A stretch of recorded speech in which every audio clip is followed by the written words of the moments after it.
when an inquirer about Zen came to a master, often, they approach a Zen master with a kind of key question.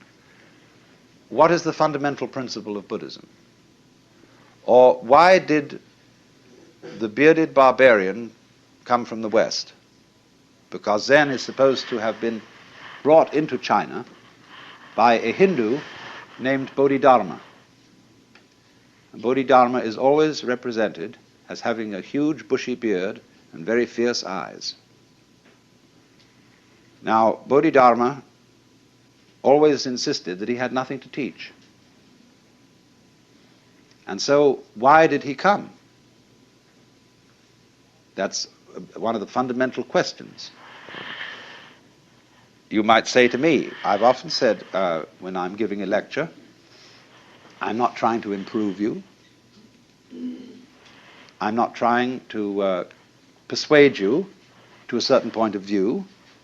That is to say, like a preacher would convert somebody. In fact, I have nothing to tell you at all.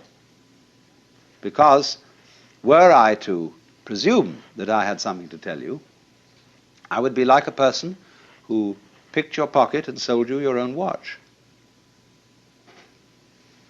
So you might say, then why do I talk? You might ask the sky, why are you blue? The clouds, why do you float around? Birds, why do you sing? And we've been busy trying to invent explanations for all this. And so there's this great Zen saying. One of the old masters said, when I was a young man and knew nothing of Buddhism, mountains were mountains and waters were waters. But when I began to understand a little Buddhism, mountains were no longer mountains and waters no longer waters. In other words, when one starts scientific and philosophical inquiries, everything gets explained away in terms of its causes or other things that go with it. Or one sees that all the things in the world, what we think are separate things, are as things illusions. There is nothing separate. So, but he said at the end, but when I had thoroughly understood, mountains were mountains and waters are waters. So, this is what's called direct pointing.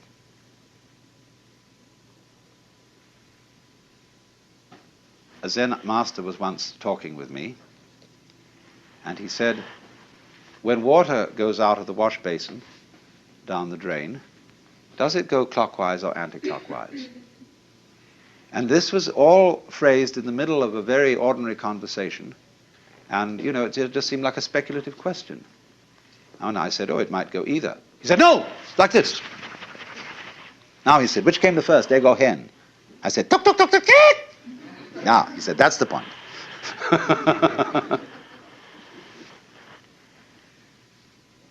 Now, it is saying too much, I warn you, to say that Zen is trying to point to the physical universe so that you can look at it without forming ideas about it. That is saying too much, but it is the general idea. It's in the direction of being the right idea. Zen people speak of the virtue of what they call mushin, which means no mind, or munen, no thought. That red lantern says munen on it, no thought. This is not an anti-intellectual attitude.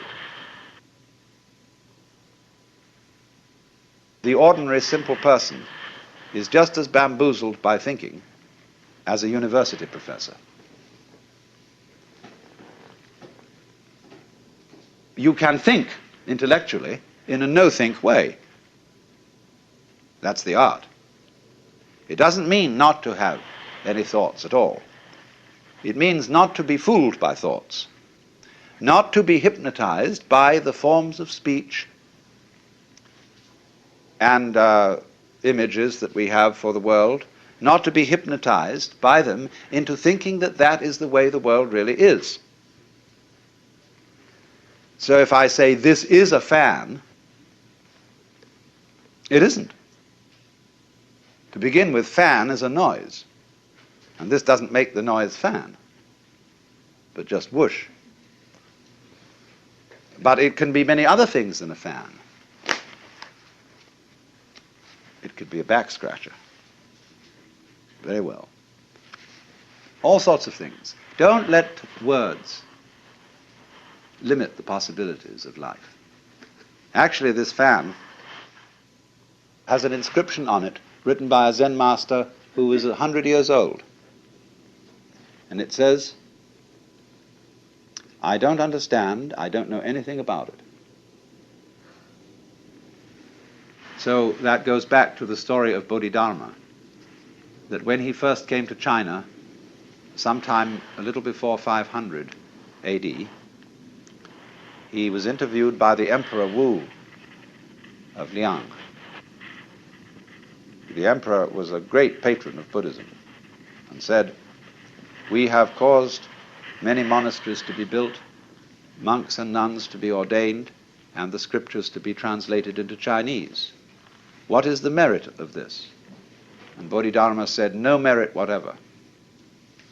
Well, that really set the emperor back, because the popular understanding of Buddhism is that you do good things like that, religious things, and you acquire merit. And this leads you to better and better lives in the future, so that you will eventually become liberated. And so he was completely set back, so he said, well, what is the first principle of the holy doctrine? And Bodhidharma said, vast emptiness and nothing holy. Or in vast emptiness there is nothing holy. So the emperor said, who is it then that stands before us? The implication being, aren't you supposed to be a holy man? And Bodhidharma said, I don't know. So the poem says, plucking flowers to which the butterflies come, Bodhidharma says, I don't know.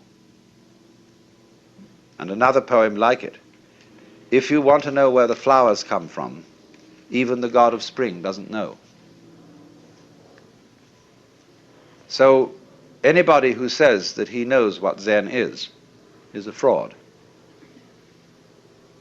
Nobody knows. Just like you don't know who you are. All this business about your name and your accomplishments, your certificates, what your friends say about you, you know very well that's not you. But the problem to know who you are is the problem of smelling your own nose. When the great Japanese master Dogen came back from China in about the year 1200 to bring his school of Zen into Japan, they asked him, what did you learn in China? He said, the eyes are horizontal, the nose is perpendicular.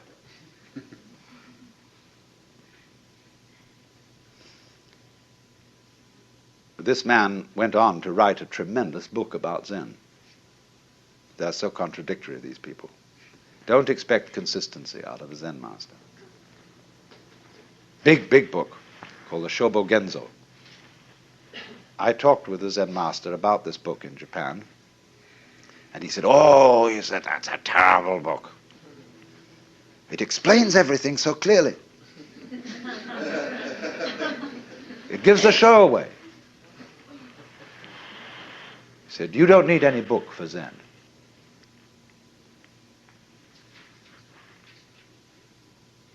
So you see, it is this kind of way of going about things, this method of Zen, that has so fascinated the West. And everybody who reads about Zen wonders if somehow, you see, this understanding is right under your nose. You know how it is, sometimes you can get a crowd of people to come into a room, and you put something in the room that's absurd. Like suppose there was a balloon floating on the ceiling. People could come in and not notice it at all. Or, somebody puts on something weird, some kind of a funny necktie or something. And you say to a person, well, haven't you noticed? A woman in a new dress, Haven't you noticed? I said, well, no, what is it? What? No, it's right under your nose. They're staring you in the face, but you don't see it. And Zen is exactly like that.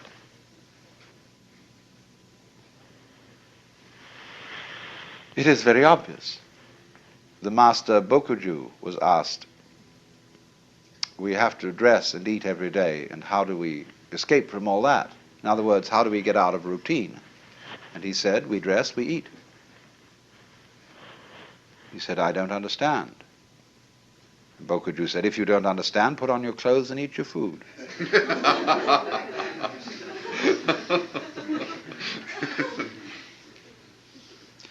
Another Zen master in quite recent times was interviewing a student. You see, all these stories I'm telling you are connected, and what I want you to do is to grasp intuitively the connection. I was interviewing a student, a Western student, and he said, get up and walk across the room. He got up and walked and came back. He said, where are your footprints?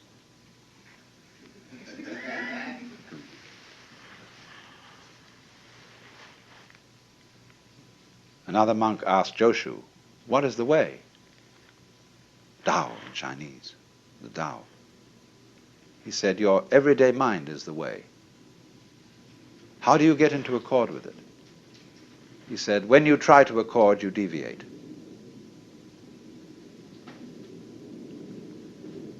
So, here is this extraordinary phenomenon. Now let me say, having presented you with all these fireworks, let me say a few sober things about Zen as a historical phenomenon.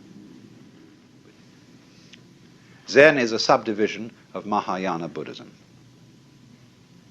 And as you know, that is the school of Buddhism which is concerned with realizing Buddha nature in this world. Not necessarily by going off to the mountains or by renouncing family life, everyday life, etc., as if that were an entanglement, but realizing in the midst of life the possibility of becoming a Buddha. And so the great ideal personality of Mahayana Buddhism is the Bodhisattva, a word now applied to somebody who has attained nirvana, but instead of disappearing, comes back in many, many guises. There's a famous painting of one of the bodhisattvas in the form of a prostitute. And bodhisattvas in Zen art are often represented as bums. There's the beautiful one over there, painted by Sengai, of the bum Hote, or Putai in Chinese, who's always immensely fat. And he's saying, Buddha is dead. Maitreya, who is supposed to be the next Buddha, hasn't come yet. I had a wonderful sleep and didn't even dream about Confucius. And he's just stretching and yawning as he wakes up. So, Zen is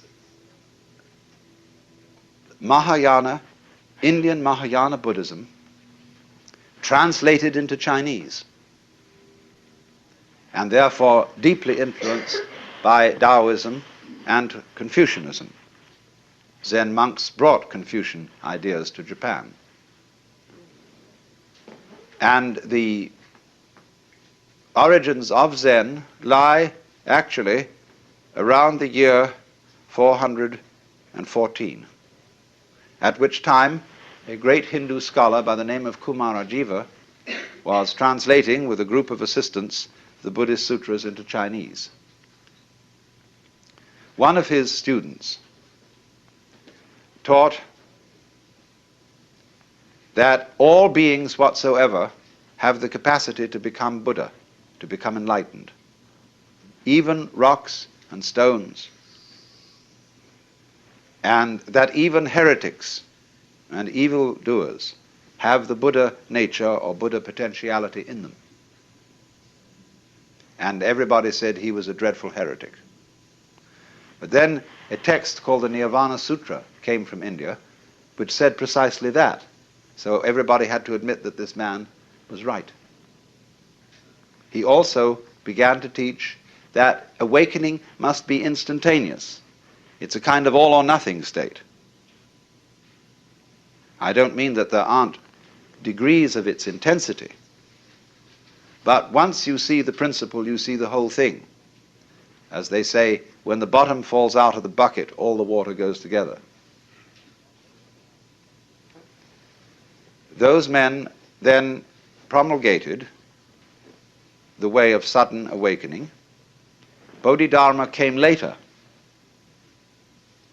and he is supposed in legend to have been followed by a line of 6 patriarchs, of which he was the first. The second was named Eka, I'm using the Japanese pronunciation, who was formerly a general of the army.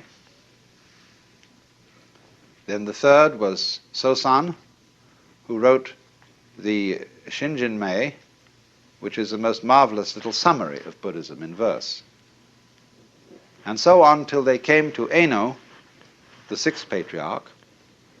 You know perhaps more familiarly his Chinese name, Huineng. He died in 715 AD. He's the real founder of Chinese Zen, the man who synthesized the whole thing, and was at least his collected discourses are contained in what is called the Platform Sutra. And any student of Zen should read the Platform Sutra. But Eno really fused Zen with the Chinese way of doing things. And he emphasized very thoroughly, do not think you are going to attain Buddhahood by sitting down all day and keeping your mind blank. Because a lot of those students who practiced dhyana, which is the Sanskrit for Chan, which is the Chinese for Zen, which is in turn Japanese, means meditation, or contemplation perhaps would be a better translation in English. And everybody thought that the proper way to contemplate was to be as still as possible. But according to Zen, that is to be a stone Buddha instead of a living Buddha. Now I can knock a stone Buddha on the head, clunk, and it has no feelings. And so it's a stone Buddha. There was a famous Zen master called Tankar, who went to a little lonely temple on a freezing cold night.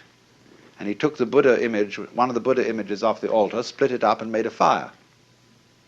And when the attendant of the temple came in the morning, he was horrified. Broke at the image, and Tankar took his stick, started raking in the ashes. And the temple priest said, "What are you looking for?" He said, "I'm looking for the sali, that is to say the jewels that are supposed to be found in the body of a genuine Buddha when he's cremated." So the priest said, "You couldn't expect to find sali from a wooden Buddha." In that case, said Tankar, "Let me have that other Buddha for my fire." That's, you see, the difference between living Buddha and stone Buddha. But a person who thinks that in order to be awakened, you have to be heartless, to have no emotions, no feelings, that you couldn't possibly lose your temper or get angry or feel annoyed or depressed, those people haven't got the right idea at all. If that's your ideal, said Eno, you might just as well be a block of wood or a piece of stone. What he wanted you to understand is that your real mind, while all those emotions are going on, is imperturbable. Just like when you move your hand through the sky, you don't leave a track. The birds don't stain the blue when they pass by. And when the water reflects the image of the geese, the reflection doesn't stick there. So, to be pure-minded in the Zen way, or clear-minded is a better way of translating it, is not to have no thoughts. It's not a question of not thinking about dirty things, One great master of the Tang dynasty, when asked, "What is Buddha?" believe it or not, answered, "A dried turd." So it's not that kind of purity. It is purity, clarity, in the sense that your mind isn't sticky. You don't harbor grievances. You don't be attached to the past. You go with it, with life. Life is flowing all the time. That is the Tao, the flow of life. You are going along with it whether you want to or not. You're like people in a stream. You can swim against the stream, but you'll still be moved along by it. And all you'll do is wear yourself out in futility. But if you swim with the stream, the whole strength of the stream is yours. Of course, the difficulty that so many of us have is finding out which way the stream is going. But certainly, as it goes, all the past vanishes, the future has not yet arrived. And there is only one place to be, which is here and now. And there is no way of being anywhere else, none whatever. If you understand that thoroughly, your task is finished. You then become instantaneous and also momentous. So this was Eno's principle. As I said, he died in 715, and he left 5 very great disciples who taught substantially the same sort of thing. But as things go, then these disciples had disciples, and those disciples had disciples, and there's a genealogy. And Zen broke into what are called 5 houses. And these, some of them didn't go on. Zen went on in 2 main forms. One is called, by the Japanese, Rinzai Zen, after the great master Rinzai, who lived towards the end of the 9th century. And the Soto school comes from another line, and they have a slightly different emphasis. Soto is more serene in its approach, Rinzai more gutsy. Rinzai people use the koan method in Zen study. Soto people don't, at least not in the same way. But this period between the death of the 6th patriarch, Eno, and about the year 1000 is the golden age of Zen. These were the really formative years. And after that, Zen began to decline in China. It became mixed up with other forms of Buddhism, and it suffered the fate of many, many forms of meditation type or yoga type discipline. It got a little bit sidetracked into occult and psychic matters, what are called in Buddhism siddhi, or the development of supernormal powers. For Zen, this is completely beside the point. But it got involved with Chinese alchemy, with Taoistic alchemy, and all sorts of foolishness in that direction. But a very strong strain of Zen went to Japan, the first being in about 1130, the monk Eisai, and then about 1200, the monk I told you about, Dogen, who founded the great, beautiful, gorgeous, voluptuous monastery at Eiheiji, which exists to this day. Now, in this golden age of Chinese Zen, the main method of study was walking Zen rather than sitting Zen. All monks were great travelers, And they walked for miles and miles through fields and mountains, visiting temples, to see if they could find a master who would cause their spark to flash, to get what is called in Mandarin Wu, or in Japanese Satori, or in Cantonese This always rather fascinates me, the way this character is written. The word I in Chinese is sometimes represented by this right-hand side of the character alone. 5 mouths, 5 senses. This one means your mind or heart, the heart-mind, shin.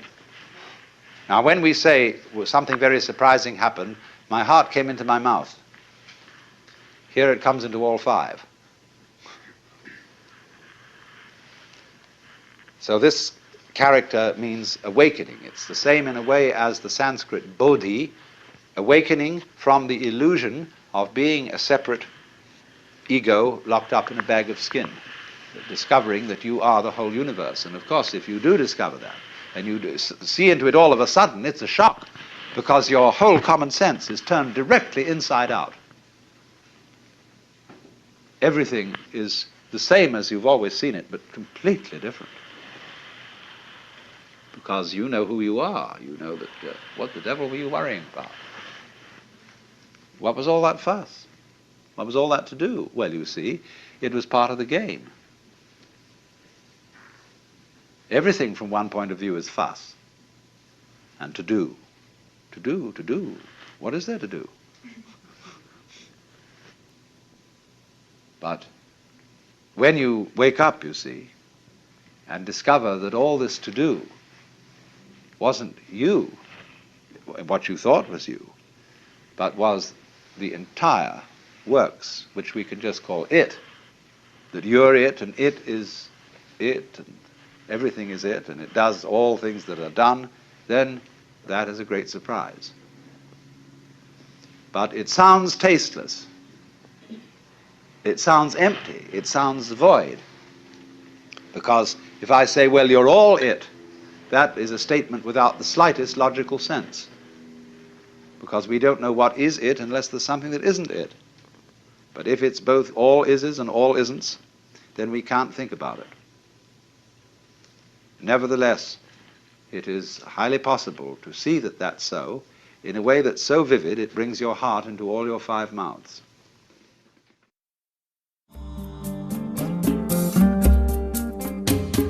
Out of Your Mind now continues with the next lecture from the World as Just So lecture series.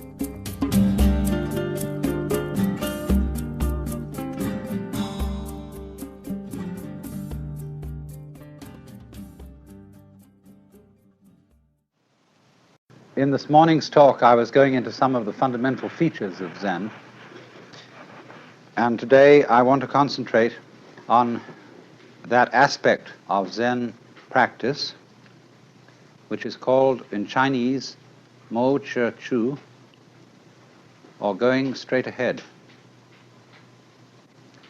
A master who was once asked, "What is the Tao, the way?"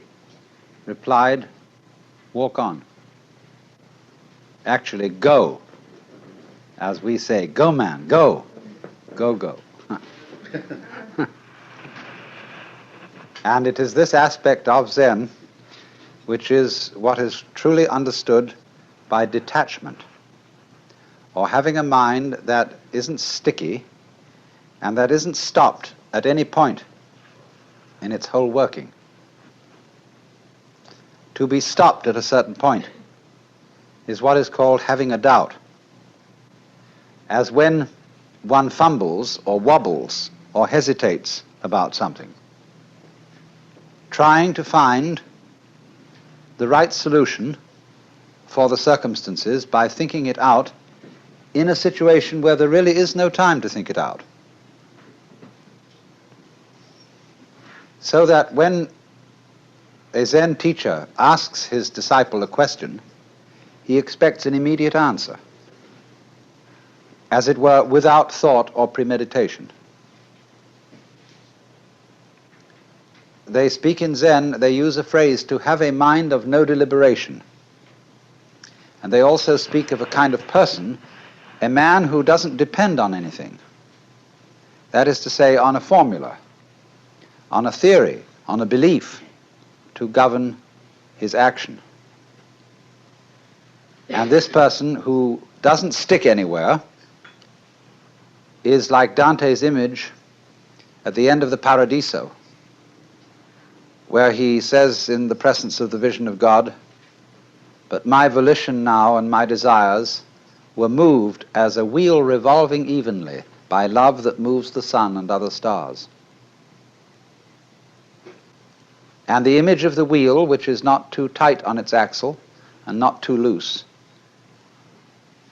that is really with the axle, is the Zen principle of not being attached, not being sticky. It's very difficult for us to function in that way because we've been brought up to believe that there are two sides to ourselves. One, the animal side, and the other, the human and civilized side. And these are expressed in what Freud calls the pleasure principle, which he classifies with the animal side, with the id, and the other, the reality principle, which he puts on the side of society and the superego. And man is so split that he is in a constant fight between these two. Theosophists sometimes speak of our having two selves, the higher self, which is spiritual, and the lower self, which is merely psychic, the ego. And therefore the problem of life is to make the one self, the higher one, take charge of the lower, as a rider takes charge of a horse.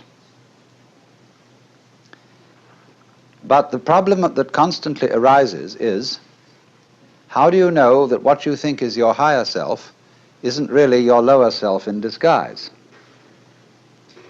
When a thief is robbing a house and the police enter on the ground floor, the thief goes up to the second floor, and when the police follow up the stairs, he goes higher and higher until at last he gets out to the rooftop.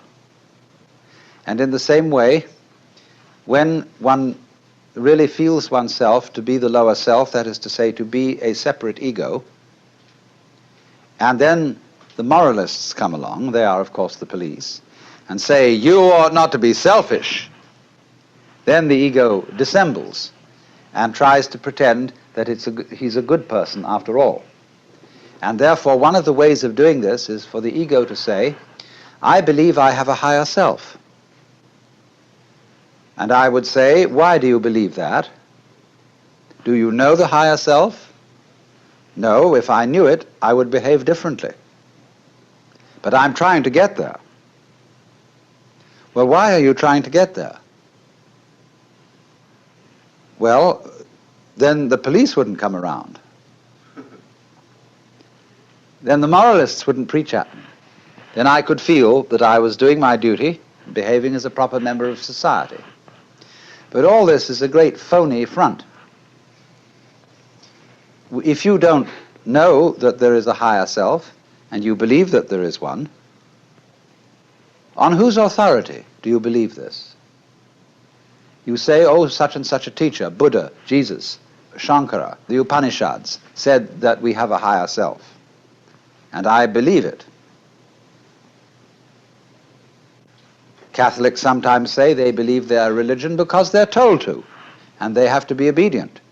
The Catechism starts out, the Baltimore Catechism, it starts out, "We are bound to believe that there is but one God, the Father Almighty, creator of heaven and earth," etc.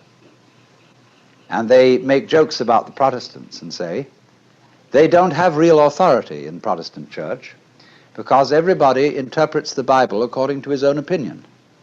But we have an authoritative interpretation of the Bible.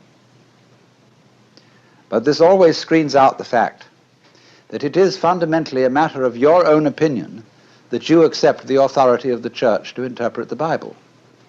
You cannot escape in all matters of belief from opinion. In other words, it must become clear to you that you yourself create all the authorities you accept. And if you create them in order to dissimulate, in order to pretend that your motivations and your character are different, that you would like them to be different, this is the same old principle of the separate self trying to improve itself so that it will live longer or survive in the spiritual world or attain the riches and the progress of enlightenment. And the whole thing is phony. So in Zen, a duality between higher self and lower self is not made. Because if you believe in the higher self, this is a simple trick of the lower self. If you believe that there is no really lower self, there is only the higher self, but that somehow or other the higher self has to shine through, the very fact that you think that it has to try to shine through still gives validity to the existence of a lower self.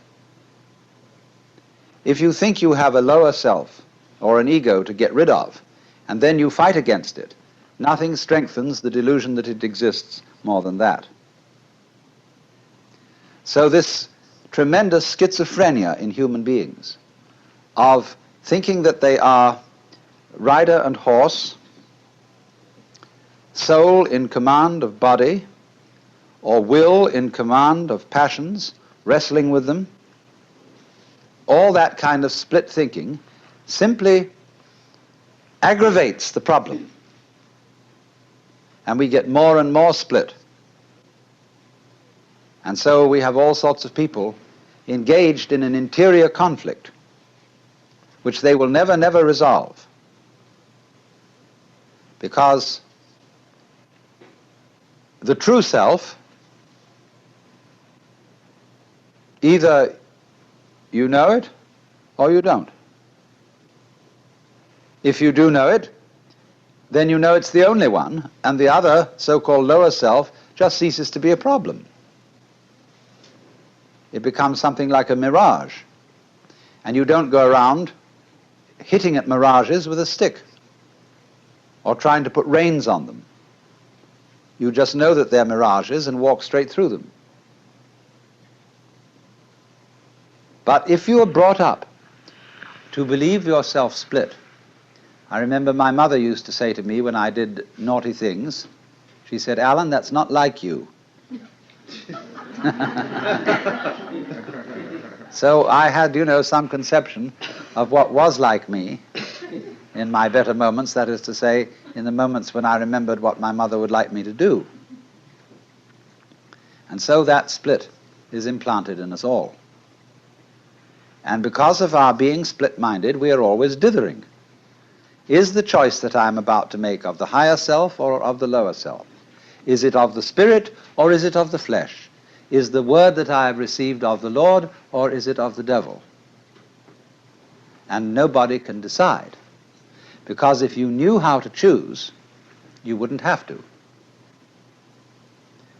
In the so-called moral rearmament movement, which is a very significant title, you test your messages that you get from God in your quiet time by comparing them with standards of absolute honesty, absolute purity, absolute love, and so on. But of course, if you knew what those things were, you wouldn't have to test. You would know immediately. And do you know what those things are? The more one thinks about the question, what would absolute love be? Supposing I could set myself the ideal of being absolutely loving to everybody, what would that imply in terms of conduct? Well, you can think about that till all is blue, because you could never get to the answer. The problems of life are so subtle that to try to solve them with vague principles, as if those vague principles were specific instructions, is completely impossible. So, it is important to overcome split-mindedness But what is the way? Where can you start from if you're already split? A Taoist saying is that when the wrong man uses the right means work in the wrong way. So what are you to do? How can you get off it and get moving? Fundamentally, of course, you have to be surprised into it. Winthrop Sargent, not so long ago, interviewed a great Zen priest in Kyoto who posed to him the question, "Who are you?" And he said, "Well, I'm Winthrop Sargent." And the priest laughed. "No," he said, "I don't mean that. I mean, who are you really?" Well, then he went into all sorts of abstractions about his being a particular human being and so on, who was a journalist and so on, and the priest just laughed and said, "No." Then the priest just tossed off the conversation, and a little later made a joke, and Sargent laughed. And he said, "There you are."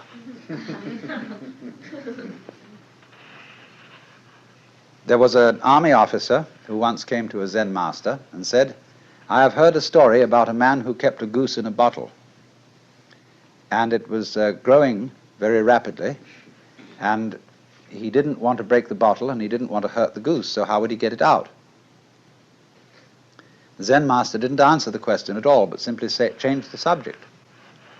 Finally, the officer got up to leave, and he went over to the door, and suddenly the Zen master called out, "Oh, officer!" And he turned around and said, "Yes?" The master said, "There, it's out."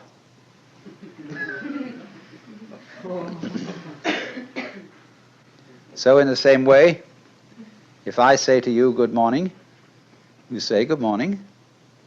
"Nice day, isn't it?" "Yes." Or if I hit you, boom, you say, "Ouch." And you don't stop to hesitate to give these answers and these responses. You don't think about it when I say "good morning." Unless you're a psychiatrist, what could I be, what could I be meaning? So you respond.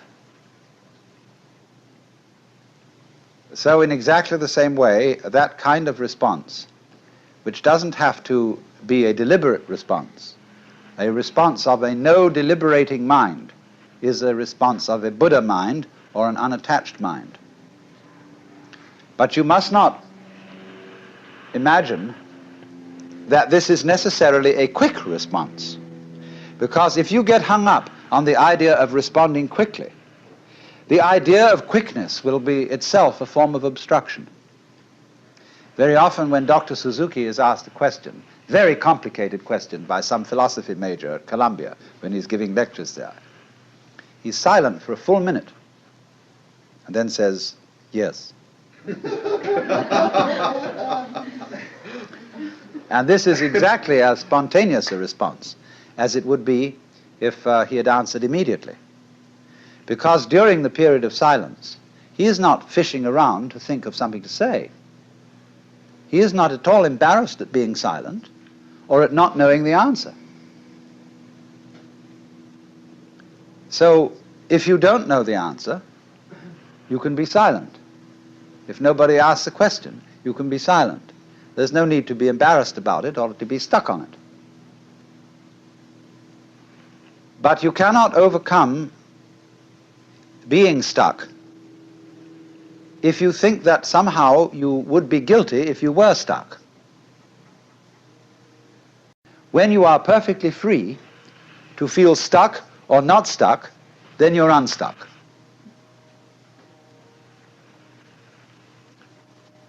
Because actually, nothing can stick on the real mind, and you will find this out if you watch the flow of your thoughts.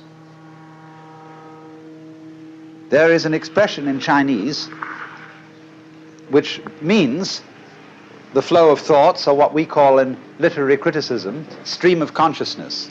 And they put the character for thought 3 times. Nyan, nyan, nyan. And so you will notice that thought follows thought follows thought when you are just ruminating. And those thoughts arise and go like waves on the water. All the time, they come and go. And when they go, they are as if they had never been here. So actually, this shows your mind doesn't stick, really. You can get the illusion of it sticking by, for example, cycling the same succession of thoughts over and over again. And that gives a sense of permanence in the same way as when you revolve a cigarette butt in the dark. You get the illusion of there being a solid circle, although there is only the single point of fire. And it is from this connecting of thoughts that we get the sensation that behind our thoughts there is a thinker who controls them and experiences them. Although the notion that there is a thinker is just one member in the stream of thoughts. For example, if you get a certain kind of rhythm that goes diggy diggy diggy diggy boop, diggy diggy diggy diggy diggy boop, diggy diggy diggy diggy diggy boop, diggy diggy diggy diggy diggy boop, the boop is part of the rhythm, but it can be used as a cue. So you get, in relation to diggy diggy diggy diggy boop, you get thought, thought, thought, thought, thinker, thought, thought, thought, thought, thought, thinker. And if this happens regularly enough and long enough, you get the illusion of there being someone who thinks, apart from the stream of thoughts which come and go, the stream of experiences. And we use such absurd phrases, not only as thinking our thoughts, but feeling our feelings, seeing sights and hearing sounds. But you must understand, it is perfectly obvious that seeing a sight is seeing, hearing a sound is hearing, feeling a feeling is feeling. So in the same way, thinking a thought is thinking. But you get split-minded, you see, and so you get I and me, and the I who ought to or must control me as a sensation of some real entity that stands aside from thoughts and chooses among them, controls them, regulates them, and so on. Actually, this is a way to have one's thoughts not controlled. The more there is this duality of the separate thinker standing aside from the thoughts, or the separate feeler watching or feeling the feelings, the more the stream of feelings is coaxed into self-protective activity, into getting more and more like a stuck record, the purposes of which are to protect and to aggrandize and enlarge the status of the supposed thinker. When Joshu, who was a Tang Dynasty Zen master, was asked, he had made some reference to the enlightened mind being like a mind of a child. And he said, well, what is the mind of a child? And he said, a ball in a mountain stream. Why? Thought follows thought instantaneously without interruption.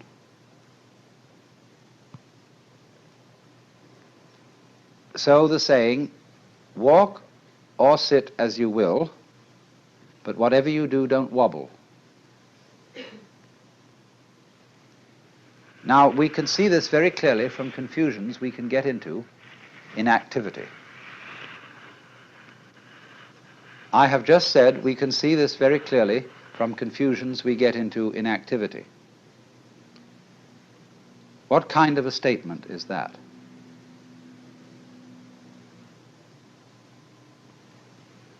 When I raise the question, what kind of a statement was it that I just made, I'm beginning to talk about talking. And one can do that, provided you don't try to do it while you're making the original statement. If I want to say something about what I've just said, then I must do it later, mustn't I? But not at the same time. I cannot say you are a fool, and at the same time say, I'm giving you an insult in so many words. I cannot say, or in mathematics, I cannot write down a certain equation, and as I'm writing it down, simultaneously state what kind of an equation this is. Unless, of course, I invent an exceedingly complex language which talks about itself as it goes along. But in the ordinary way, people get completely mixed up by that. In the middle of being about to say to somebody anything, you start to think about whether this is the right thing to say, and you start wobbling. You get, in other words, too much feedback. And too much feedback makes any mechanism go crazy. So in the same way, when you are very, very aware of a difference between the deeds and the doer while doing the deeds is always sort of commenting on them, the doer never really gets with it. In other words, you are about to strike a nail, and you wonder, as you are about to hit it, is this the right place to put it? And so you probably hit your thumbnail instead of the nail, because you don't go right through with hitting that nail. This is not saying, let me mark this again, it is not saying that there should be no criticism of thought. But if you criticize thought while thinking, as if there were a critic thinker standing aside from the stream of thought, then you get all balled up. And that is exactly what happens in the process of attachment, or what are called in Buddhist klesha, which mean disturbing confusions of the mind. And you see, this kind of confusion is something to which the human organism is peculiarly liable, because the human organism has language, you see, thinking is silent language. And I mean language in the most inclusive sense of the word, not only words, but also images and numbers, notation. Just because then we can talk about anything, we can talk about talking, we can talk about thinking, we can talk about ourselves, as if we could stand aside and say, said I to myself, said I. All we are actually doing is making a second thought, or thought stream, which comments on the one that went before, and then pretending that the second stream is a different stream than the first. That's because there are built into our minds all kinds of phony images about memory. We think, for example, of memory by analogy with engraving. In order to remember something, we write it down. And so we have a flat and stable piece of paper, and we make marks on it with a pencil, and they stay there. So we begin to think, is mental memory something of the same kind? Is there something stable upon which the passage of thoughts makes an impression? We say, he impressed me very much. This was a lasting impression on my mind. As if we were tablets. Indeed, the philosopher Locke used the expression tabula rasa, or clean slate, to describe the mind of a child. This is a mind which has not yet collected any memories, as if there were some sort of surface which accumulated these things and preserved them, and that's me. But you see, this superstition is related to a much more ancient superstition, that the world consists of two elements, one of which is stuff and the other of which is form. This is a myth based on a model of the world which is fundamentally ceramic. God formed Adam out of the dust of the ground. And so there is a stuff, and so there are forms engraved in it or imposed on it or stamped on it like a seal is stamped on wax. What is stuff like apart from form? What is form like apart from stuff? All those problems which have bothered people for centuries are based on asking the question in the wrong way. on having used the wrong image for the process. Actually, since nobody ever saw a piece of shapeless stuff, and nobody ever saw a piece of stuffless shape, the whole thing really is saying that they are the same. And there isn't any necessity even to think of a difference between them. Even the contrasting words, form and substance, or form and matter, are a nuisance. There is process. There is the flow of thought. And the flow of thought doesn't have to happen to anyone. Experience does not have to beat upon an experiencer. There is all the time simply the one stream going on, and we are convinced that we stand aside from it and observe it, because we've been brought up that way. But you know, in your stream of thought and experience, I am an object, and a very fleeting and passing one. And consequently also in my stream of experience, you also are people who come and go. We are all, you see, living in the same world. We think there is me and there is an external world round me, but I am in your external world and you are in my external world. And if you think about that, you see we are all in one world, going along together. There isn't really the internal and the external. There is simply the process. It's very important to get rid of that illusion of duality between the thinker and the thought. So find out who is the thinker behind the thoughts. Who is the real, genuine you? And so one of the methods that is used is shouting. The Zen master would say to a student, now, I want to hear you. I want to hear you say the word mu and really mean it. Because I want to hear not just the sound, but the person who says it. Now produce for me that. He says, mu! And the Zen teacher says, no, no, not yet. Mu! And he says, it's only coming from your throat. I want to hear your belly, you know? And always, you see, it'll never come while the person is trying to make a differentiation between a true mu and a false mu.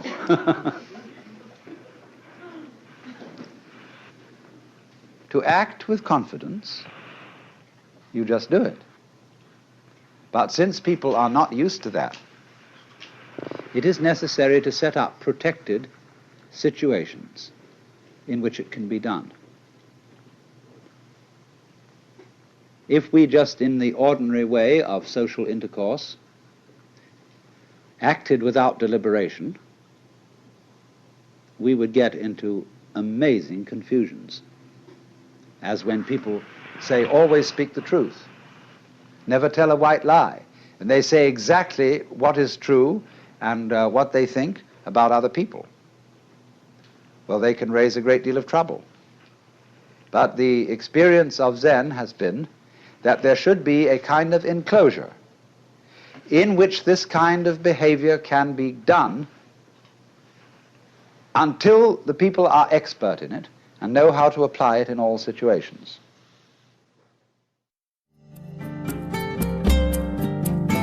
This concludes Session 7 of Out of Your Mind, Essential Listening from the Alan Watts Audio Archives.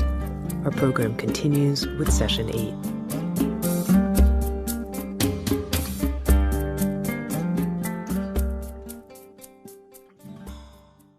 A lecture on Zen is always something in the nature of a hoax,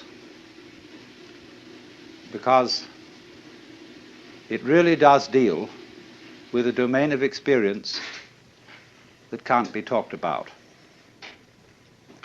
But one must remember at the same time that there's really nothing at all that can be talked about adequately.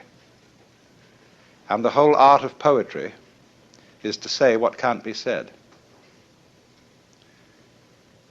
So every poet, every artist, feels when he gets to the end of his work that there's something absolutely essential that was left out. So Zen has always described itself as a finger pointing at the moon. In the Sanskrit saying, tat tvamasi, that art thou, Zen is concerned with that. That, of course, is the word which is used for Brahman, the absolute reality, in Hindu philosophy. And you're it, only in disguise, and disguised so well that you've forgotten it. But unfortunately, ideas like the ultimate ground of being, the self, Brahman, ultimate reality, the great void, all that is very, very abstract talk. And Zen is concerned with a much more direct way of coming to an understanding of that, or thatness, as it's called, tathata, in Sanskrit. So Zen has been summed up in 4 statements. A direct transmission outside scriptures and apart from tradition. No dependence on words and letters. Direct pointing to the human mind, and seeing into one's own nature and becoming Buddha. That is, becoming enlightened, awakened from the normal hypnosis under which almost all of us go round like somnambules. It's extraordinary how much interest has existed in Zen in the United States, especially in the years since the war with Japan. And naturally, I've often meditated on the reasons for this interest. I think, first of all, the appeal of Zen lies in its unusual quality of humor. Religions aren't, as a rule, humorous in any way. Religions are serious. And when one looks at Zen art and reads Zen stories, it is quite apparent that something is going on here which isn't serious in the ordinary sense, however sincere it may be. The next thing I think that has appealed to Westerners is that Zen has no doctrines. There is nothing you have to believe, and it doesn't moralize at you very much. It's not particularly concerned with morals at all. It's a field of inquiry rather like physics. And you don't expect a physicist to discuss authoritatively about morals, even though as a human being he has moral interests and problems. But as a physicist, he is not a moral authority. Or if you go to an oculist or ophthalmologist to have your eyes adjusted, that is so you can see clearly. And Zen is spiritual ophthalmology. Another thing that appeals very much to Western students about Zen is that they've read their Zen from Suzuki and from some of my writings and from R.H. Blythe. And these people present a rather different kind of Zen from that which you will find today in Japan. They present what is essentially early Chinese Zen from the old writings ranging from about shortly before 700 AD to 1000 AD. And that Zen has a very different flavor from modern Japanese Zen. And so, of course, many of the people who go to study Zen in Japan disapprove of Dr. Suzuki thoroughly, and also, naturally, of my exposition of Zen, because we don't make a great fetish of studying Zen by sitting. In Japan today, they sit and they sit and they sit. R.H. Blythe asked a Zen master, what would you do if you had only 1/2 hour left to live? And he said I would do Zazen, which means he would sit like a Buddha here and practice meditation. And Blythe had given him several choices. Would you like to listen to your favorite music? Would you have a dinner? Would you get drunk? Would you like the company of a beautiful woman? Would you take a walk? What would you do? Or would you just go on with your daily business as if nothing was going to happen? In other words, would you wind up your watch? So he was very disappointed in this answer. And he said, you know, sitting is only one way of doing Zen. Buddhism speaks of the four dignities of man: walking, standing, sitting, and lying. And so Zazen is simply the Japanese word for sitting Zen. There must also be walking Zen, standing Zen, and lying Zen. You should know, for example, how to sleep in a Zen way. That means to sleep thoroughly. Zen has been described as when hungry, eat, when tired, sleep. And when the student got that description, he said, well, doesn't everybody do that?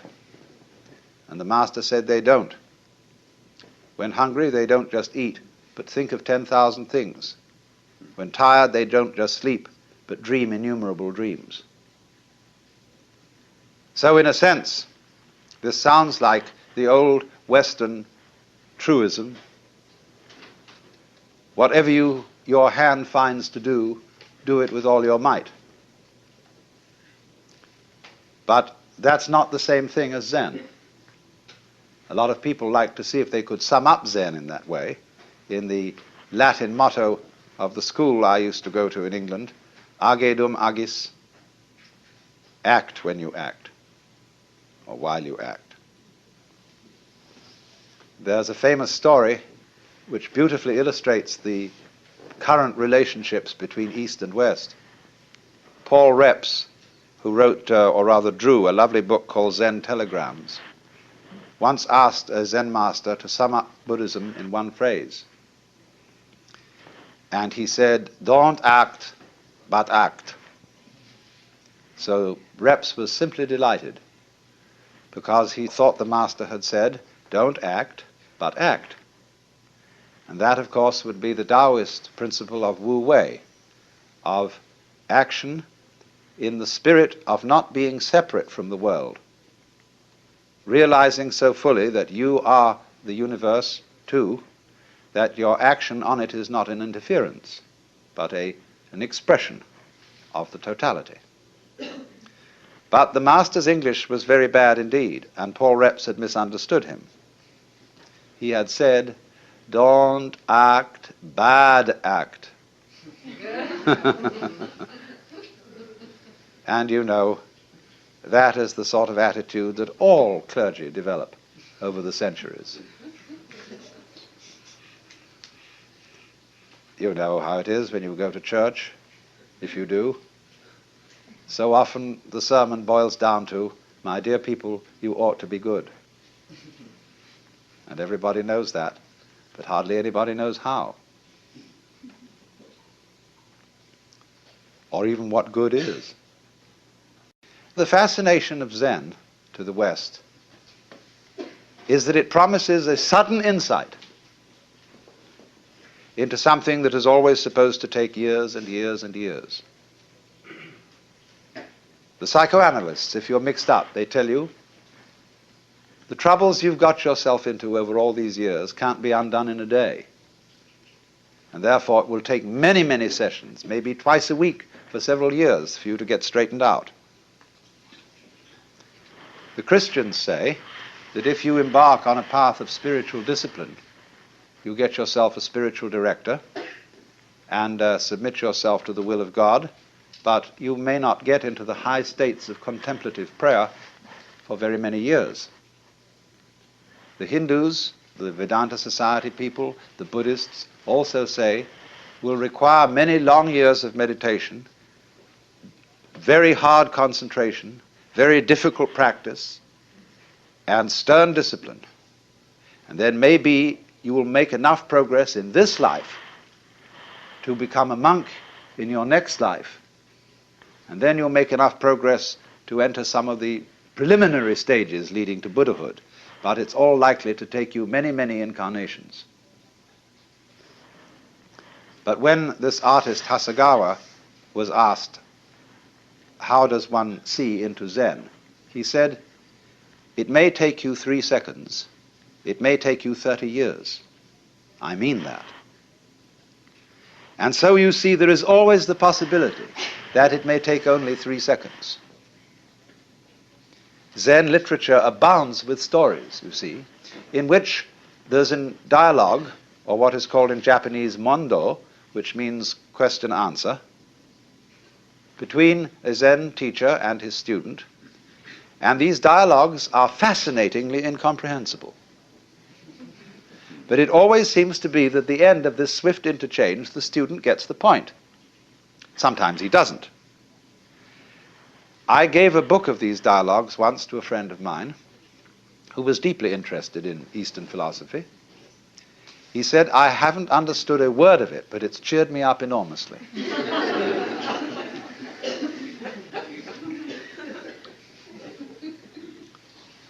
So this book called the Mumonkan, which means the barrier with no gate, or the gateless gate,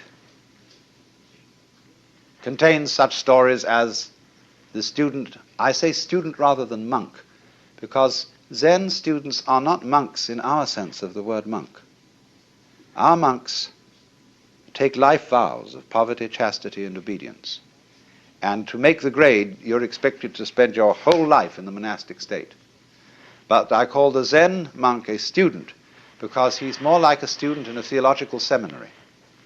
He may stay much longer than the usual 3 years. He may stay 30 years or so. But it's always possible for him to leave with dignity and to graduate and to go into lay life or become a regular priest who keeps charge of a temple, can get married and have a family. And only very few graduates of a Zen monastery become Roshi. That Roshi means simply old teacher. That is the man in charge of the spiritual development of the students. So one of these students in the book says to the master Joshu, I have been here in this monastery for some time and I've had no instruction from you. The master said, have you had breakfast? Yes. Then go wash your bowl. And the monk was awakened. Now you may think that the moral of this story is do the work that's nearest, though it's dull at whiles, helping when you meet them, lame dogs over stiles.